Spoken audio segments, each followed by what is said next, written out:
আজকে করছি হচ্ছে ক্যারামেল পুডিং। তো আমি হচ্ছে অ্যালুমিনিয়ামের পাত্রে যেহেতু করব, এটাতে সরাসরি এটাতেই হচ্ছে ক্যারামেলটা করে নিচ্ছি। তো কালারটা যার যার ইচ্ছে মতো, আমার হালকা ব্রাউনই ভালো লাগে। তো আমার ক্যারামেলটা করা হয়ে গিয়েছে। তারপর হচ্ছে আমি 1 কেজি দুধকে হাফ কেজি করে নিয়েছি আগেই। তারপর হচ্ছে এখন চিনি দিব। চিনিটা হচ্ছে আপনার পছন্দ মতো, আপনি মিষ্টি কতটুকু খেতে চান। চিনিটা দেওয়ার পরেও আবার 5-10 মিনিট হচ্ছে জাল দিয়ে নিব।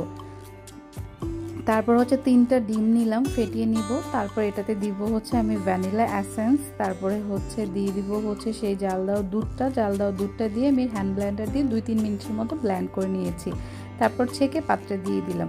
আজ করব হচ্ছে আমি প্রেশার কুকারে। তো প্রেশার কুকারে আমি একটা স্ট্যান্ড বসিয়ে তার মধ্যে একটু পানি দিয়ে পাত্রটা মানে পুডিংয়ের মোলটা দিয়ে 10 মিনিটের মতো আমি চুলায় রাখবো। তারপর চুলাটা অফ করে 1 ঘন্টা আমি প্রেশার কুকারের ভিতরেই মোলটা রেখে দেবো। তারপর হচ্ছে ডিমোল্ড করলেই হয়ে যাবে আমাদের